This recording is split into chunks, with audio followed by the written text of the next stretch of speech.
The foreign exchange market, if you talk from value and volume terms, it is one of the largest or biggest market in the world. You take example of any financial market, whether it is capital market, equity market, secondary market, primary market, derivatives market, commodity market. You take any financial market, foreign exchange market is the biggest market in value terms. If you see the annual turnover of Bombay Stock Exchange in dollar terms, it is approximately $3 trillion. And the daily turnover of foreign exchange market worldwide is $2 trillion. $2 trillion means $2,000 billion. Because this is the market which never sleeps. It spreads all through different time zones. There is no fixed platform where foreign exchange trading takes place. It can exist anywhere.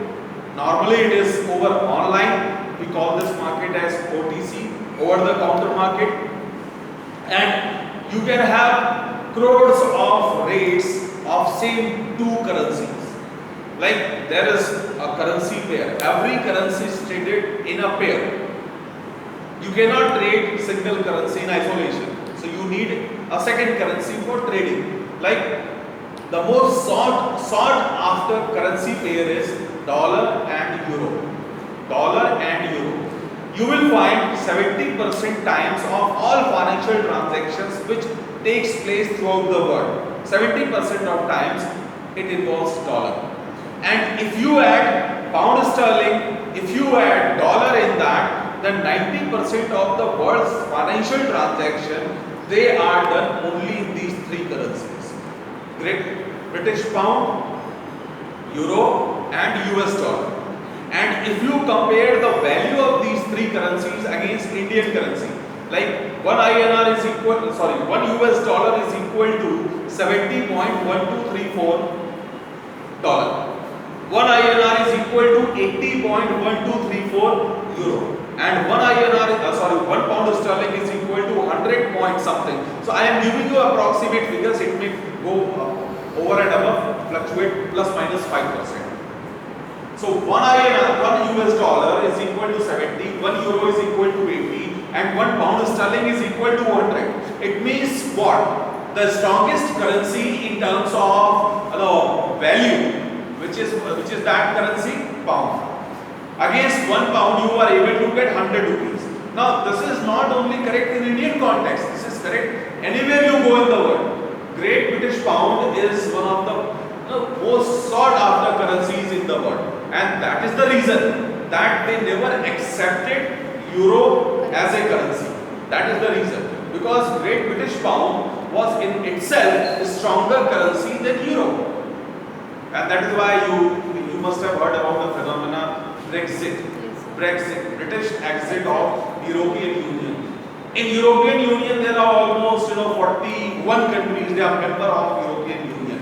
And Eurozone is the zone within European Union, the countries which have adopted euro as a common currency. So Britain was never part of that Eurozone because its pound sterling historically was a strong currency, even more than that of dollar.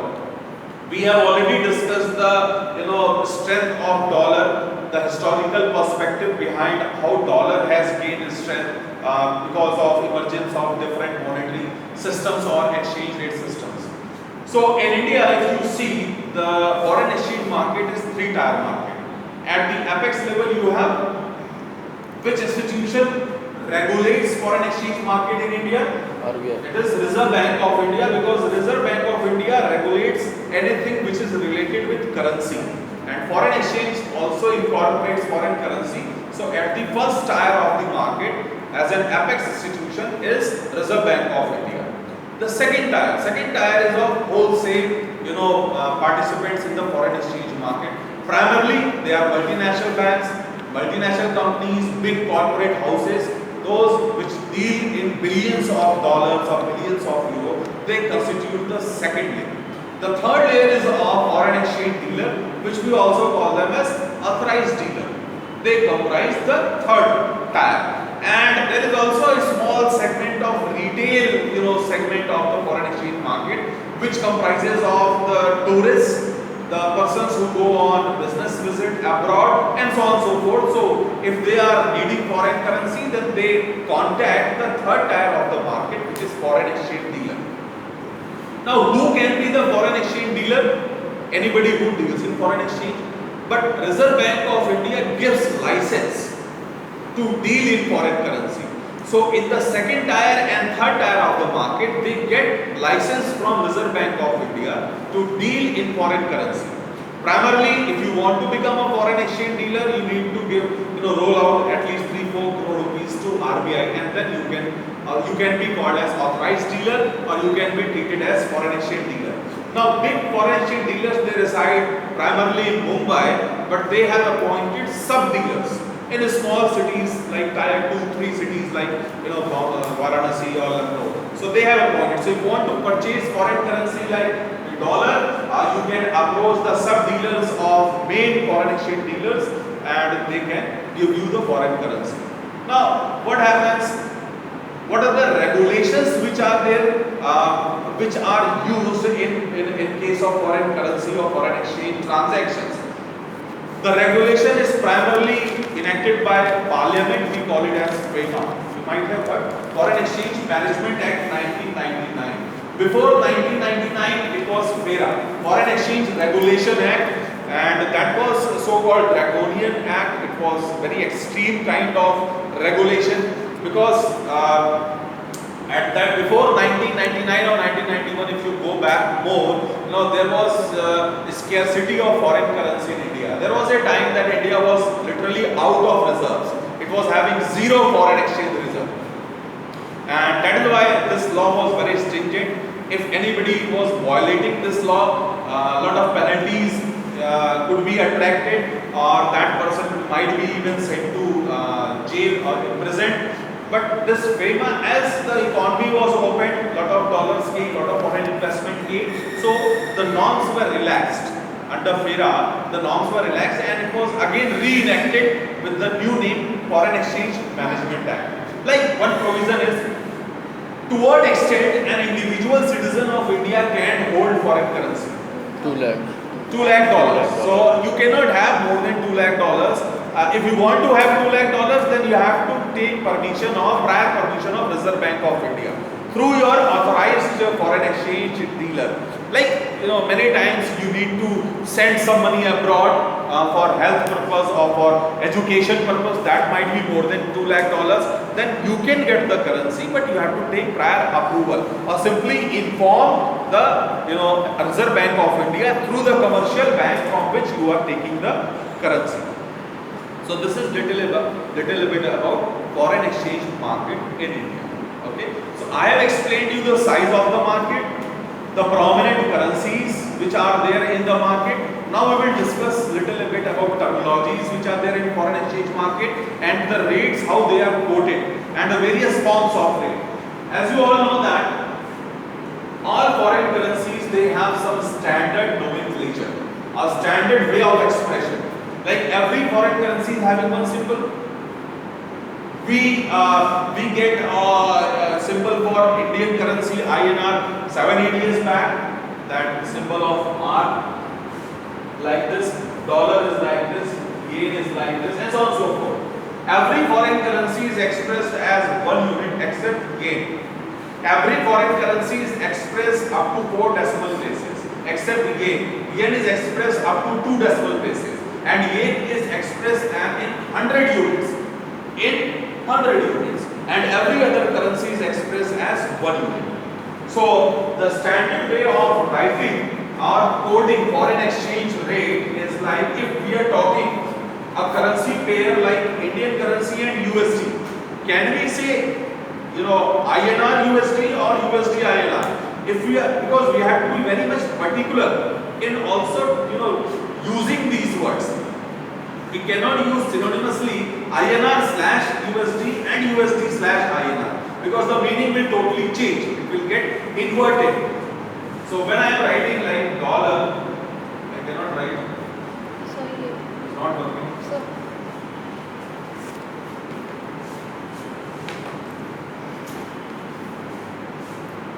Dollar 1 is equal to rupees 70.1234. Now this is hypothetical, I don't know the exact rate which is prevailing now. And there cannot be a single rate. There cannot be a single rate. Why there cannot be a single rate between dollar and Indian currency? Why there cannot be a single rate?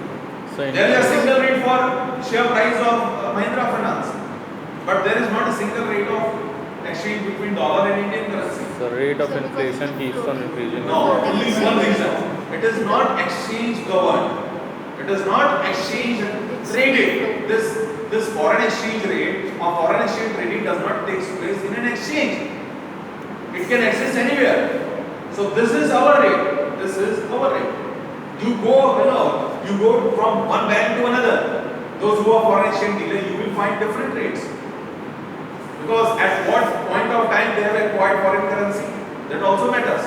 If they have acquired at 70.1234, then they will report it with this rate. If somebody has acquired the rate at, let's suppose, 70.3241, so for them the rate will be that one. Okay, so this is the way of expressing the foreign exchange rate like this. You cannot write like this. What on? This is correct. Incorrect. The correct way is first you give the symbolic expression, then write the amount. Similarly, here rupees this one. Now, this rate is called as direct quote. Direct quote. Now, what is direct quote? Direct quote is that quote when 1 unit of foreign currency is expressed as n number of units of home currency. 1 unit of host country currency. Host country, for us, the host country is US dollar, origin country, that is US. So 1 unit of foreign currency is $1 is equal to n number of units of home currency. Home currency is Indian currency. So if you are an Indian citizen, we are talking of foreign exchange market from Indian perspective, then for us, home country or home currency will be INR and host country currency will be dollar. So when 1 unit of foreign currency or host country currency is expressed as n number of units of home country currency, we call it as direct quote. And this direct quote is sometimes also called as American quote. We also call it as American quote.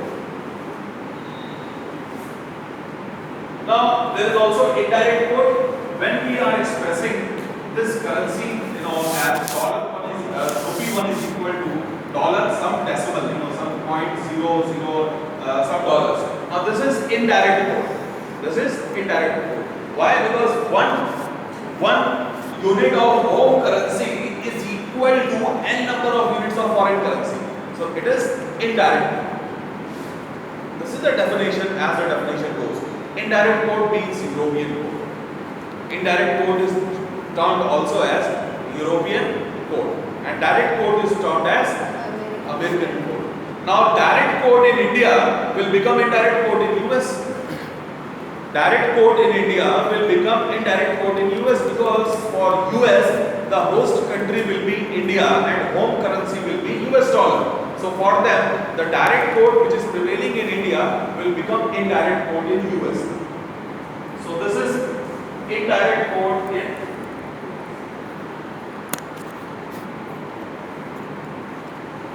US. You get it? So when we talk of foreign exchange market or when we talk of foreign exchange rate, you can say anything, you will never be wrong. If you are able to define this, say this is direct quote. This is direct quote. Is this direct quote in India? Yes, this is direct quote in India. But is this direct quote in US? This is indirect quote. But if you are saying no, this is indirect quote, just hide the suffix. This is indirect quote. Not in India but in US. So you are never wrong in foreign exchange market. Only the frame of reference you need to define. From whose perspective you are talking of. Are you getting me? Now, this rate is there. First two figures which are immediately after decimal, we call them as big figure. Big figure. And last two digits which are there after decimal, third and fourth, we call them as points or pips. Points or pips. And many times the exchange rate fluctuation is not as volatile, or the quantum of fluctuation is not as high as we see or observe in case of secondary market, equity market. Have you seen that? Have you ever compared? Like the shares of any particular company may go over and above by 5%, 10% in a single day of trade. But foreign exchange market, can you imagine that this rate is going to be 77 rupees by the end of the day? Never. So the extent of variation of fluctuation in foreign exchange rate is not very high. It goes only up by decimals. So that is why the first two figures, they are not much of importance, rather than these figures are more importance, and many times during codes you get only codes after decimal. Before decimal, since the figures are not changing, so they don't even write these figures every time. Okay. Now I have written here like $1 is equal to 70 rupees. Now I will not write every time these 4 digits. $1 is equal to 70 rupees. Or else we can also write in characters like INR or USD is equal to this much of INR. So that is alphabetical way of expression of currencies as per International Standards Organization. Every currency, major currency of the world, it has got some kind of code, 3 alphabet code, like Canadian dollar CAD, Australian dollar AUD, Indian currency INR, USD for US dollar, and SAT for Singapore dollar, and so on and so forth. So every currency is having 3 character code, which is given by International Standards Organization, and which every country has to follow. So if I am writing here this $1 is equal to 70 rupees. Now what does this mean? What does this mean? This means that $1 is going to be exchanged, means bought or sold for 70 rupees. No segregation is here. No segregation, whether this is a buying rate or selling rate of dollar. So what we do to identify that? We write in currency pair. Like USD / INR.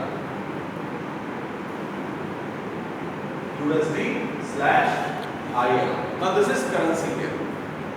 So which is one of the most important currency pair in the world? USD Euro. Euro. Euro. The next USD / British pound. And yen is also there. Yuan is also gaining importance and so on. What is the 3 character code of Chinese currency? China is one of the largest players in the world. RMB.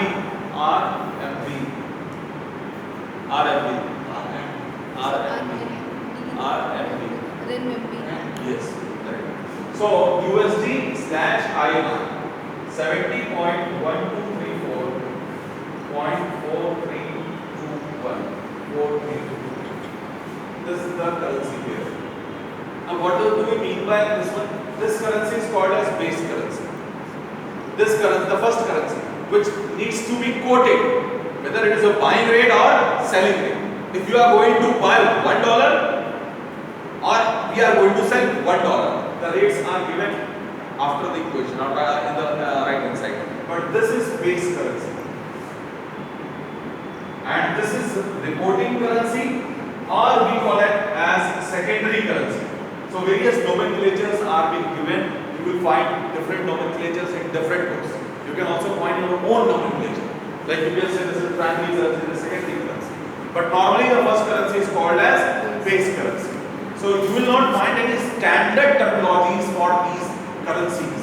Whether first currency is a primary currency, in some books you may find it as base currency. In some books you can find INR as the second currency which is written, reporting currency or secondary currency. So don't get confused. It is simply the position of the currencies when it is written in the currency pair. Now this rate is called as bid rate. First rate is bid rate. Now what do we mean by this bid rate? Bid rate explains that if we are going to buy dollars, B means foreign exchange dealer. The bank which is a foreign exchange dealer, the commercial bank is the foreign exchange dealer. All commercial banks, they are foreign exchange dealer. They are mandated by foreign exchange.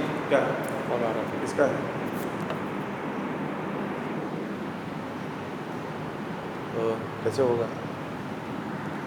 Decline करना है? नहीं अच्छा, उसको अच्छा नहीं लगता। क्या करना है यार? आंसर करना है सर कि नहीं? आंसर नहीं करना, पॉज करना है तो वीडियो कंटिन्यू है ना। आई डोंट नीड टू अभी अपने आप कटने दो, कटने दो। अच्छा नहीं लगता ना किसी तो को काटना। वेट करिए सर, ये चल रही थी।